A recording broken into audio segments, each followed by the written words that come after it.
Well, that's what they're saying anyway. At this particular moment in my life, I stand accused of obscene treachery and betrayal right now. Because 3 months ago, to sort of jolt myself out of a depression, I let Esquire publish a chapter from a novel that I've been writing or working on for 20 years. And the novel's called Answered Prayers. The title's from St. Teresa of Avila. She wrote, "More tears is shed over answered prayers than unanswered ones." And St. Teresa was one sharp little cookie cutter. Anyway, Answered Prayers is the book I've been in training for my whole life. It's going to be my Vanity Fair, my remembrance of things past. You know how they say everybody has one book in them. Well, I've written a lot of books, but basically I've always had this one book to justify just everything. What's it about? Answered Prayers is about them. The super rich, as seen through the eyes of an outsider who, for various reasons, has privileged access. It's about sexual license and ethical squalor.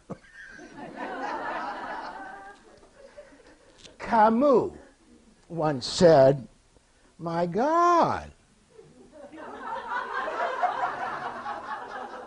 I've only written 1/10 of what I know, and they're already screaming." I know what he meant. All this brouhaha over that one little chapter in Esquire, which was nothing really but a truthful, and may I say, witty account of a bunch of silly people sitting in a restaurant dishing the dirt on each other. I used a couple of real names and certain attributes of some others. My God, you think I killed the Lindbergh baby?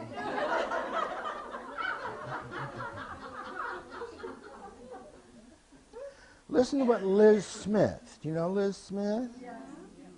She wrote in New York Magazine. Truman Capote in hot water. Society's sacred monsters are in a state of shock. Never have you heard such gnashing of teeth, such shouts of betrayal, as if I were Franklin Roosevelt, a traitor to my class, which is hogwash. I am not one of them. I am an artist. And artists belong to no class. And people like that, who cozy up to artists, do so at their own risk.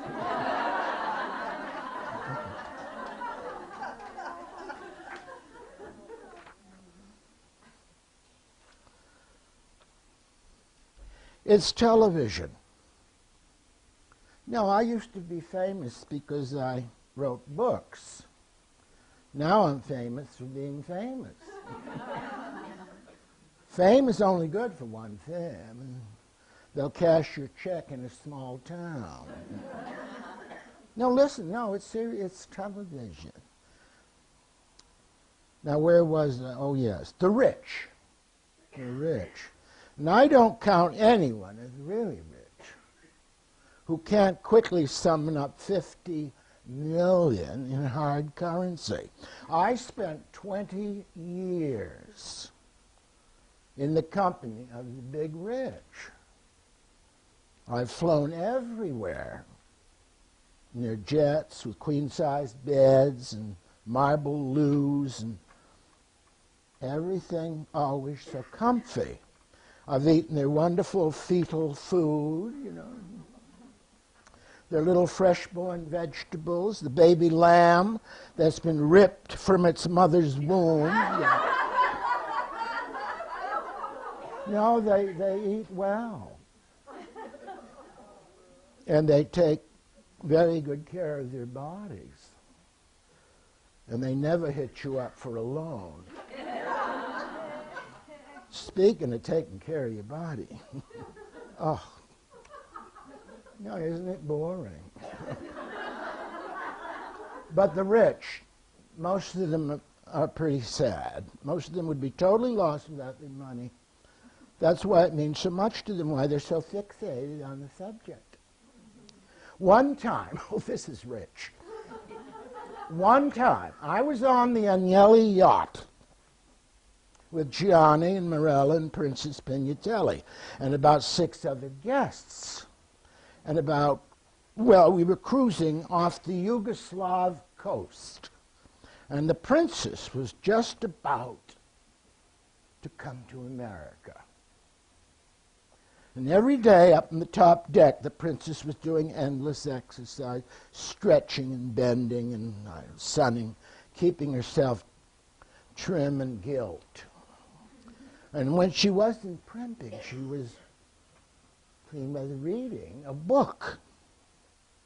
And the book was in English. And she read every word with her lips. It was slow going. I became fascinated as the contents of this book that the gorgeous Luciana was reading with such forbidding intensity.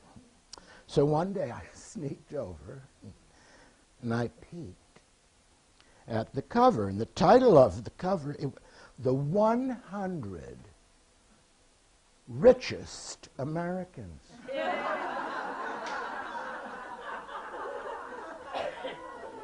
A couple of weeks later, days later, we were cruising out of some little Jugland harbor where we'd taken on a lot of fresh vegetables and fruit, and we all sat down to lunch.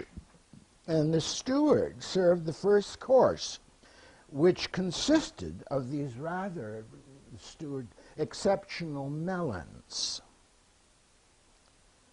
And Morella, she tasted her melon. And she said, oh, how absolutely divine. I could get drunk and disorderly on these melons. Where did they come from? Whereupon the princess, Pignatelli, perks up her ears and says, takes her eyes off her book and says, the melons? The melons, they come from Pittsburgh.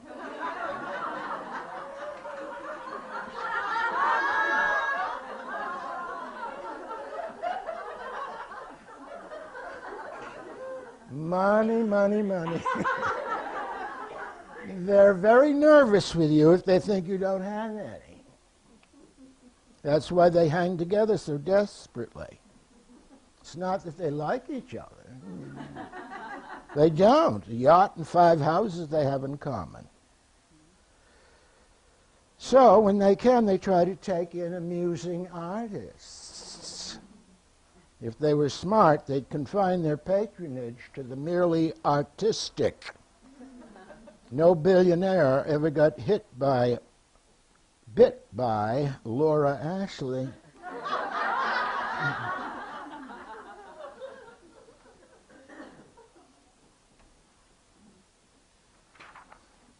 Moving right along.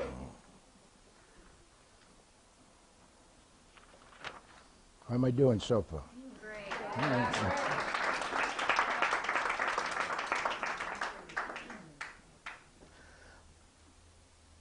And he talks about how when he drinks too much, he's been to Silver Hill and Riggs and in a very nice place out in Minnesota. And even a couple of emergency rooms. And he says, I wish I had a bit more confidence in psychiatry. I feel a bit like Tennessee Williams, who once confided in me that he was going to quit his analysis.